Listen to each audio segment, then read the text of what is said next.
एक समय की बात है। एक बार गौतम बुद्ध एक गांव में ठहरे थे और उन्हें उस गांव के लोगों को संबोधित करना था। गौतम बुद्ध उस जगह पर पहुंच गए जहां पर कि उन्हें लोगों को संबोधित करना था। वहां पर वो कुछ देर ठहरे और बिना कुछ बोले वहां से निकल गए। गौतम बुद्ध को सुनने के लिए वहां पर बहुत से लोग एकत्रित हुए थे, लेकिन जब गौतम बुद्ध बिना कुछ बोले वहां से चले गए तो सबको बहुत आश्चर्य हुआ। सब लोग यही सोचने लगे कि गौतम बुद्ध बिना कुछ बोले यहाँ से क्यों चले गए, लेकिन किसी ने भी गौतम बुद्ध से कोई सवाल नहीं किया। जब गौतम बुद्ध वहाँ से चले गए और सारे लोगों को ये पता चल गया कि अब गौतम बुद्ध सभा को संबोधित नहीं करेंगे, तो धीरे धीरे सारे लोग वहाँ से चले गए। फिर से दूसरे दिन सभा बुलाई गई, लेकिन दूसरे दिन लोगों की संख्या बहुत घट गई। पहले दिन लगभग 500 लोग गौतम बुद्ध को सुनने के लिए आए थे, लेकिन दूसरे दिन सिर्फ 100 लोग ही वहाँ पर पहुँचे। सभा को संबोधित करने के लिए गौतम बुद्ध वहां पर पहुंच गए। वो कुछ देर तक वहां पर बैठे, लेकिन एक बार फिर से वो बिना कुछ बोले वहां से निकल गए। वहां पर उपस्थित सभी लोगों को बहुत ही आश्चर्य हुआ। लोग बहुत ही निराश हुए, लेकिन किसी ने भी गौतम बुद्ध से कोई सवाल नहीं किया। अगले दिन फिर से सभा बुलाई गई, लेकिन उस दिन वहां पर सिर्फ 50 लोग ही पहुंचे। सभा को संबोधित करने के लिए गौतम बुद्ध फिर से वहां पर पहुंचे, लेकिन इस बार भी उन्होंने वही किया। वो वहाँ पर कुछ देर के लिए बैठे, उन्होंने इधर उधर देखा और बिना एक शब्द बोले वहाँ से निकल गए। अब गौतम बुद्ध के इस व्यवहार पर लोगों को गुस्सा आने लगा, लेकिन किसी ने भी गौतम बुद्ध से कोई सवाल नहीं किया। अगले दिन फिर से सभा बुलाई गई। वहाँ पर आने वाले लोगों की संख्या रोज घट रही थी और उस दिन वहाँ पर सिर्फ 30 लोग पहुँचे।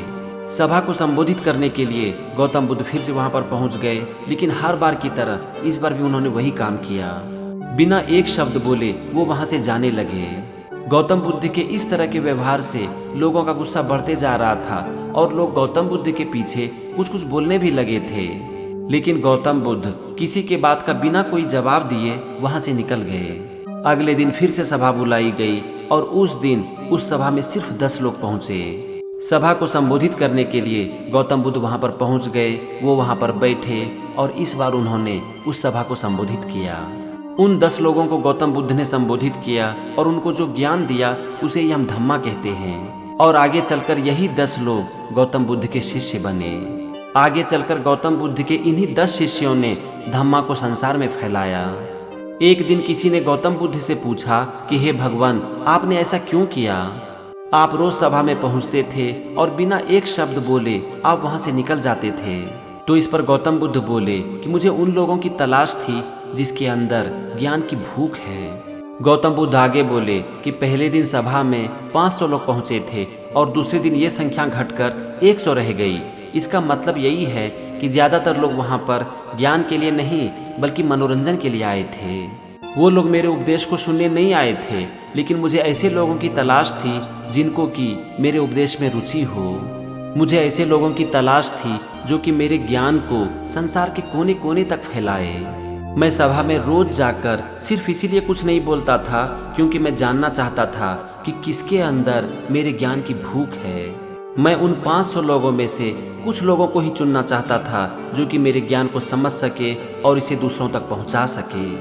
मुझे ऐसे लोगों की तलाश थी जो कि ज्ञान की खोज में हैं और जिसके अंदर उस ज्ञान को सीखने के लिए धीरज है। जिनको मेरे उपदेश में रुचि थी वो रोज आए, लेकिन जिनको मेरे उपदेश में कोई रुचि नहीं थी उन्होंने धीरे धीरे आना बंद कर दिया, क्योंकि उनके अंदर ना तो ज्ञान की भूख थी और ना ही उस ज्ञान को सीखने के लिए उनके अंदर धीरज था।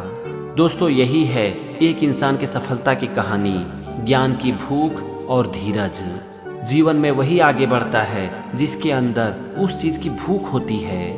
उसे पाने के लिए वो निरंतर प्रयास करता है, कई चुनौतियों का सामना करता है और हजारों असफलता के बावजूद भी वो रुकने का नाम नहीं लेता है।